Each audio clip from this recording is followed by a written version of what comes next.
Dahil nga lumalalim na rin ang gabi, kahit na hindi naman hinuhukay, ay mabilisan ko na rin sinet up yung aking tent. At si Mrs. nga ay nagpapainit na ng tubig kasi gusto niya daw magkape. Ayaw pa daw niyang matulog kasi gusto niyang namnamin yung gabi na nasa labas kami. Siyempre, yung ibang kasama namin nasa loob na ng tent. Itong isang kasama namin, tinutulungan ko magbuo ng kanyang tent. Ito kasing tent niya, kailangan niya ng katawang para mabuo. Hindi katulad ng tent namin na ipapop up mo lang. Hello po. Kape tayo.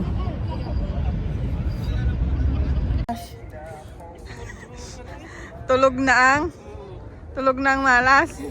Tulog na yung malas. May grouper. Napakan ko, kala ko bato, tumalsik sa harapan ko. Ayun, basa pa nga. Pagila ko. Oh.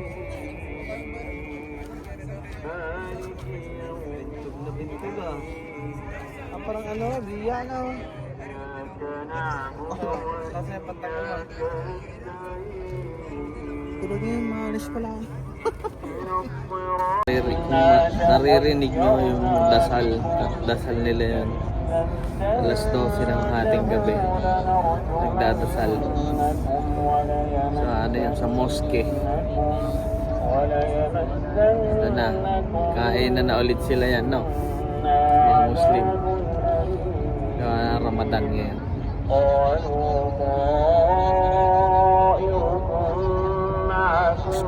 Live yata yan, nagdadasal na yan. Live yan, hindi yan recorded. Sabihin, gising sila sa mosque ngayon. Ayan.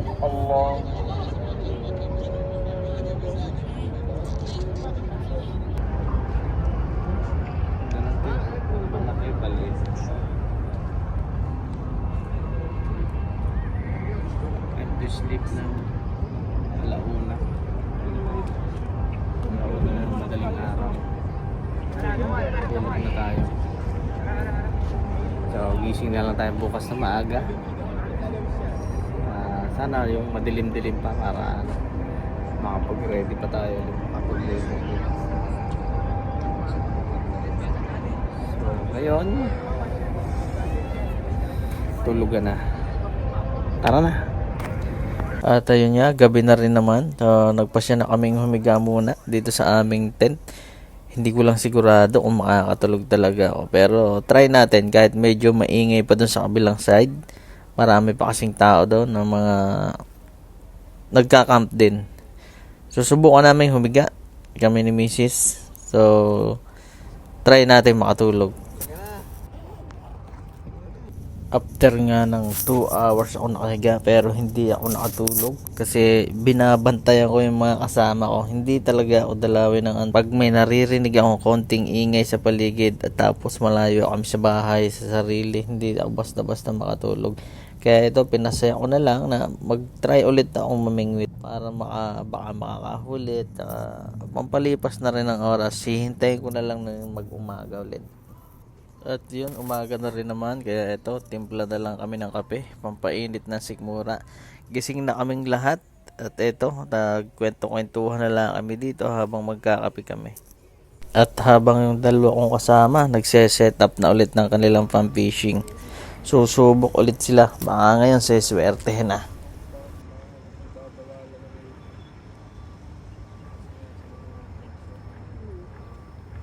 May tulong naman pala si Mang Bebe. Taga-Mandaw. Ano? Mandaw? Ano? Mandaw? Taga-Mandaw. Wow! Ang sarap yan sa kamatis. Wow! Ang sosyal ah! Libre mo nga ate!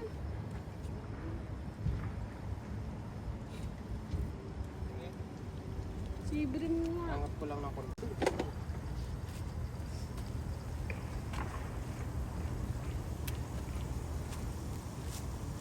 Fish on. Fish uling. Nasunog.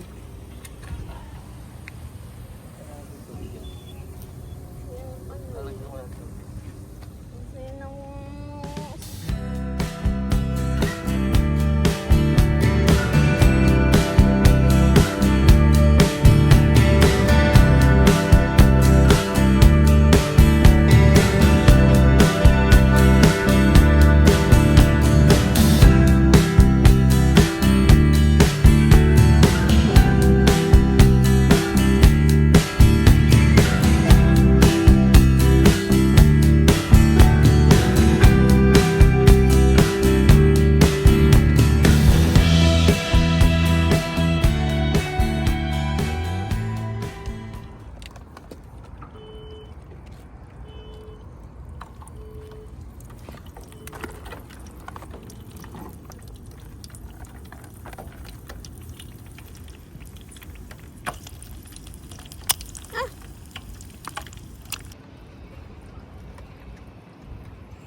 This is the food that we have.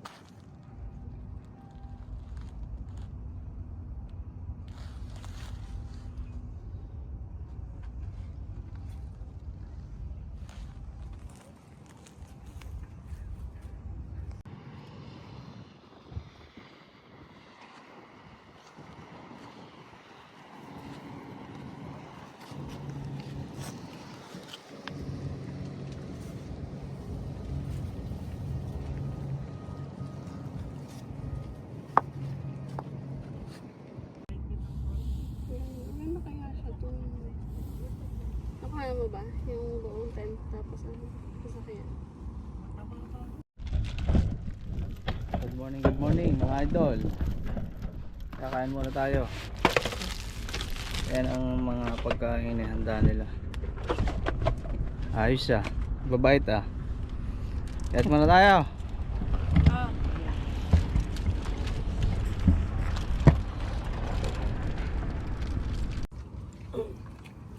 Dala na sa gitna.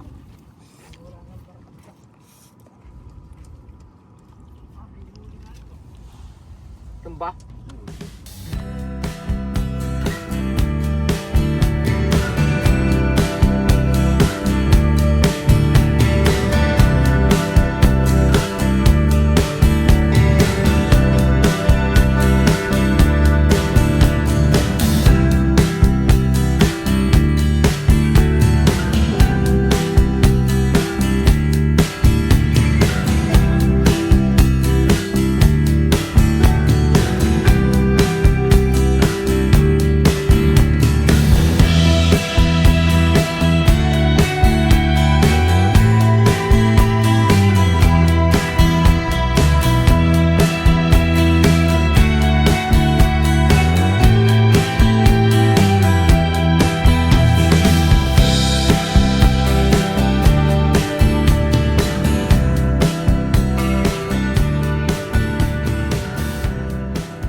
Ano dyan? Sa ano?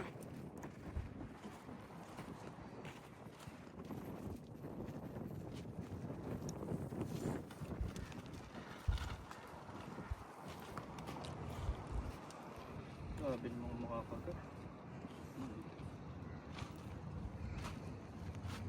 lang hanggang loob eh.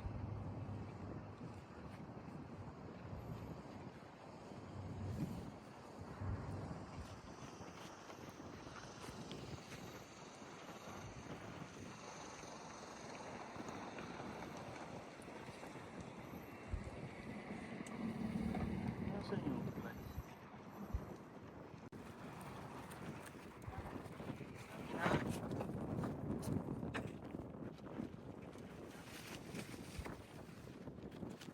Bigyan ka na nakasigol, kakalahati. Ano, magbalik yung kalahati? Yun, time check.